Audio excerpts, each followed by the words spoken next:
राम मंदिर, मंगलसूत्र, शक्ति और विरासत टैक्स के बाद अब आरक्षण का मुद्दा चुनाव के ऊपर हावी दिखाई दे रहा है। बीजेपी और कांग्रेस दोनों ही आरक्षण पर इस तरह एक दूसरे को घेरने में लगे हुए हैं कि तीसरे चरण के मतदान में आरक्षण पर ही अब आर पार हो सकता है।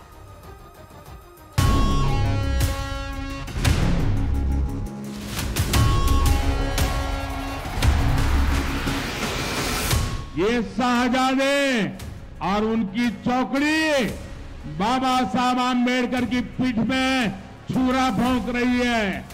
बीजेपी के नेता कहते हैं कि रिजर्वेशन को खत्म कर देंगे। राहुल गांधी की जानकारियां हमेशा सीमित रहती हैं, जो उनको पढ़ा दिया जाता है वो बोलते रहते हैं। 400 सीट इसीलिए मांग रहे बीजेपी, आपका SC, ST, BC, OBC reservation हटाने के लिए। आरक्षण पर घनघोर घमासान मचा है।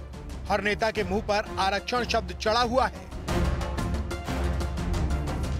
नरेंद्र मोदी, राहुल गांधी, अमित शाह, JP नड्डा, लालू यादव, राजनाथ सिंह, असदुद्दीन ओवैसी, स्मृति ईरानी, पक्ष और विपक्ष के एक से बढ़कर एक नेता आरक्षण के मुद्दे पर एक दूसरे को घेरने में लगे हैं। प्रधानमंत्री अपनी हर रैली में कर्नाटक में मुसलमानों को आरक्षण दिए जाने पर कांग्रेस को निशाने पर ले रहे हैं।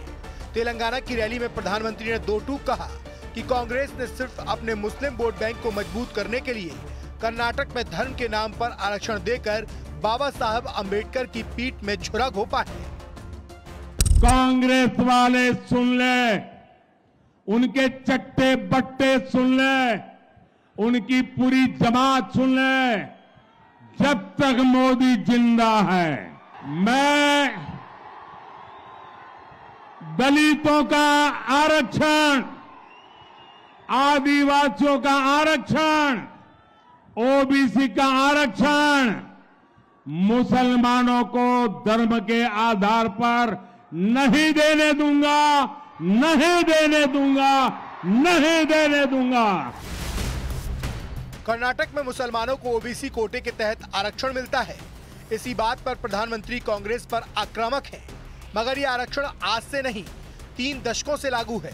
कर्नाटक के मुख्यमंत्री का कहना है कि आरक्षण पिछड़ा वर्ग कमीशन की रिपोर्ट के आधार पर दिया गया है, मगर राजनीति गरमाई हुई है। न्यूज 18 इंडिया को दिए इंटरव्यू में रक्षा मंत्री राजनाथ सिंह ने कांग्रेस को खरी खरी सुना दी। धर्म के आधार पर आरक्षण की व्यवस्था हमारे भारत के संविधान में नहीं है, कैसे करेंगे हम? आप ये कह रहे हो संविधान में नहीं बदलना है, संविधान नहीं बदलना चाहिए, और आप दूसरी तरफ मुस्लिम समाज के लोगों को गुमराह कर रहे हो। धर्म के आधार पर हम आपको आरक्षण देंगे, धर्म के आधार पर हम आपको प्रायोरिटीज देंगे, कैसे संभव है? राहुल गांधी अपने चुनाव प्रचार में बीजेपी पर आरक्षण और संविधान खत्म करने की कोशिश का आरोप लगा रहे हैं और उन्होंने कांग्रेस के सभी नेताओं से चुनाव प्रचार के दौरान संविधान साथ लेकर निकलने को कह दिया है। प्रधानमंत्री ने भी तीसरे चरण के मतदान में मैदान में मौजूद अपने उम्मीदवारों से कांग्रेस के मुस्लिम आरक्षण के जरिए तुष्टीकरण की राजनीति को बेनकाब करने के लिए चिट्ठी लिखी है। राहुल बीजेपी पर गंभीर आरोप लगा रहे हैं, मगर बीजेपी अध्यक्ष JP नड्डा ने उनके ज्ञान पर ही सवाल उठा दिए हैं। राहुल गांधी की जानकारियां हमेशा सीमित रहती हैं, जो उनको पढ़ा दिया जाता है वो बोलते रहते हैं, उस पर मैं क्या जवाब दूं? तेलंगाना के मुख्यमंत्री रेवंत रेड्डी ने बीजेपी से पूछ लिया कि अगर वो आरक्षण के खिलाफ नहीं है तो जातिगत जनगणना का विरोध क्यों करती है। बीजेपी लोग ये कह रहे हैं कि इस बार 400 सीट इसीलिए मांग रहे बीजेपी, आपका SC, ST, BC, OBC reservation हटाने के लिए। वहीं असदुद्दीन ओवैसी भी बीजेपी के जीतने पर मुस्लिम आरक्षण खत्म होने का राग अलाप रहे हैं। बीजेपी अगर खुदा ना खास्ता दोबारा बरसर इख्तिदार आती है तो आपका यानी मुस्लिम अक़लियत का रिजर्वेशन खत्म करेगी। रिजर्वेशन खत्म होगा तो जो गवर्नमेंट के medical, engineering, MBA, MCA colleges में जो एडमिशन मिलता 4% का खत्म करेगी। नौकरियां मिलती है कांस्टेबल की, खत्म हो जाएंगी। लालू यादव ने भी ट्वीट किया है कि बीजेपी दलितों और पिछड़ों के लिए सरकारी नौकरी खत्म करना चाहती है। विपक्ष बीजेपी पर आरक्षण खत्म करने की कोशिश का आरोप लगा रहा है, तो बीजेपी ने कांग्रेस के मुस्लिम आरक्षण को मुद्दा बना लिया है।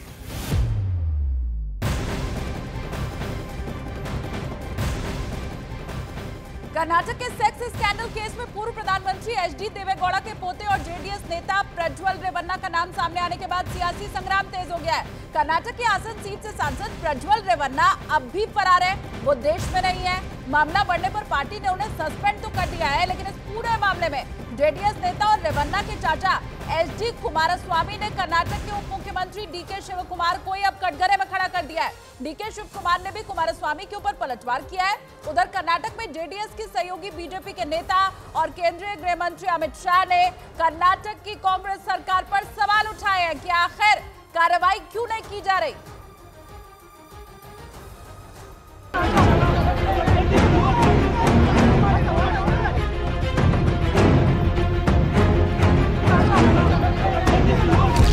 महिलाओं के साथ यौन शोषण के आरोप जेडीएस सांसद प्रज्वल रेवन्ना पर लगे, लेकिन यूथ कांग्रेस के कार्यकर्ताओं ने बेंगलुरु में बीजेपी के दफ्तर के बाहर हंगामा खड़ा कर दिया। ऐसा इसलिए क्योंकि कर्नाटक में बीजेपी जेडीएस के साथ मिलकर चुनाव लड़ रही थी। कांग्रेस नेता प्रियंका गांधी ने तो जेडीएस के बहाने सीधे प्रधानमंत्री पर ही उंगली उठा दी। कर्नाटक में एक बहुत बड़ी बात निकली है कि उनके साथ जो मंच पे खड़े थे, जिनके लिए मोदी जी ने वोट मांगा, उन्होंने हजारों महिलाओं के साथ दुष्कर्म किया, हजारों महिलाओं के साथ। मैं पूछना चाहती हूँ मोदी जी क्या कहते हैं इसके बारे में, क्या कहते हैं हमारे प्रधानमंत्री इसके बारे में, हमारे गृह मंत्री क्या कहते हैं इसके बारे में। मगर अमित शाह ने दो टूक कहा कि बीजेपी का इस मसले से कोई लेना देना नहीं है। उन्होंने सवाल किया कि राज्य की कांग्रेस सरकार खुद कोई एक्शन क्यों नहीं ले रही। कांग्रेस पार्टी जो हम पर आरोप लगाना चाहती है, मैं छोटी सी बात पूछना चाहता हूं, वहां सरकार किसकी है? सरकार कांग्रेस पार्टी की है। फेक वीडियो आपके ध्यान में ही होंगे क्योंकि टाइम पर रिलीज किए गए हैं। और अब तक कार्यवाही कांग्रेस पार्टी ने क्यों नहीं की? कार्यवाही हमने नहीं करनी है। ये लॉ एंड ऑर्डर का इश्यू स्टेट का इश्यू है। प्रियंका जी हमसे सवाल पूछ रही है।